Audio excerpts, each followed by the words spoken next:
Okay, so before we get into this, I just want to let you know that I'm recording this interview with only to get feedback from a small group of peers.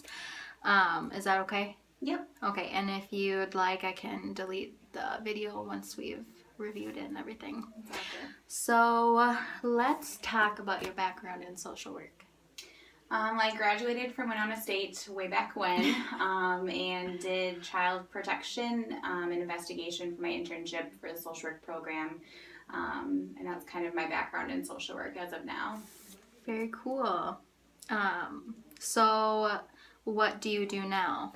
I work at Fraser, big nonprofit in Minnesota specializing in autism in children, but really just helping people with disabilities. And I train our case managers, our ARM MHPs, and our direct support professional staff. And I'm also one of the 2 CPR and first aid trainers through Fraser. Very cool.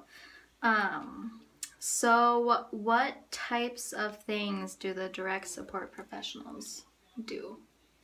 Well, they do a variety of different things depending on the level of funding and the level of need for the clients that we serve. So some of them are doing like basic living and social skills. Some are helping with medication, education, trying to be independent in the community and being independent in the home. Mostly our direct support professionals are doing like in-home family support, so they're working on formalized goals. However, we have direct support professionals that are in the home that are providing respite services. And so that's basically just giving mom and dad a break, or the foster parent or guardian, and not really working on formalized goals, but just being there to give a break and provide that respite service. Very nice. So what kind of different populations do you work with through Fraser? Yeah, so we work mostly, we have children, we have actually a high level of mental health. A lot of the case managers that I'm actually training in work on our CADI and BI teams, brain injury. And so a lot of mental health, again, working with the ARMS program, Adult Rehabilitative Mental Health Services, working towards independence, basic social skills, medication education, and then direct support professionals, like I mentioned before. So we work with clients that English isn't their first language, so a lot of Spanish-speaking families and children.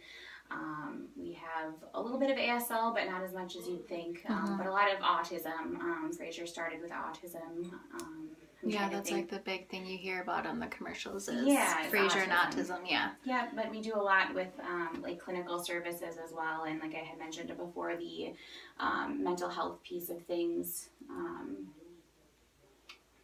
So different like socioeconomical, economical statuses. We have a lot of people that are on assistance. They have different programs that are in there to help, could be MFIP, MA, WIC, a lot of our families, like moms and babies and stuff like that. So it's just a wide variety of cultures and economic statuses.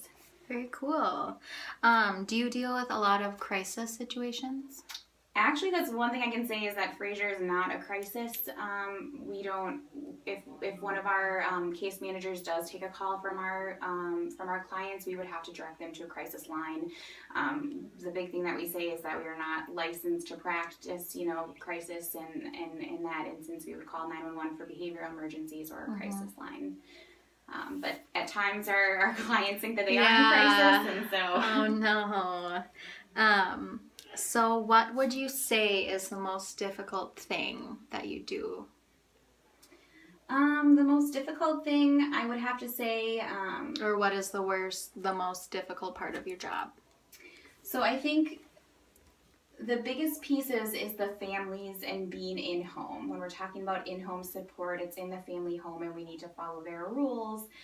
Whether our direct support professionals or our program coordinators or case managers, really the family is the unit. The family is who we listen to. And so I think that can be challenging in the respective our direct support professionals or case managers want to do something, but we really just have to leave it up to the family if that's what they want to do, because we are doing in-home services. And I think trying to find direct support professionals that have the same schedule, that live in the same area, that want to work with our clients, and actually getting them staffed to do it. it's very taxing to see the same names on our wait list trying to find support and help, and the parents are exhausted, the guardians are exhausted, and it just doesn't work for the direct support professional to be in there and to provide that extra support. And I think that that's one of the things that's been the most challenging is the parents and their rules and the family and what they say, but then also having like an actual DSP body, direct support professional body in there providing services to help out. There's just a great need and not as many people that can do it. Yeah, that's tough. So we got the most difficult. What's the most rewarding part of your job?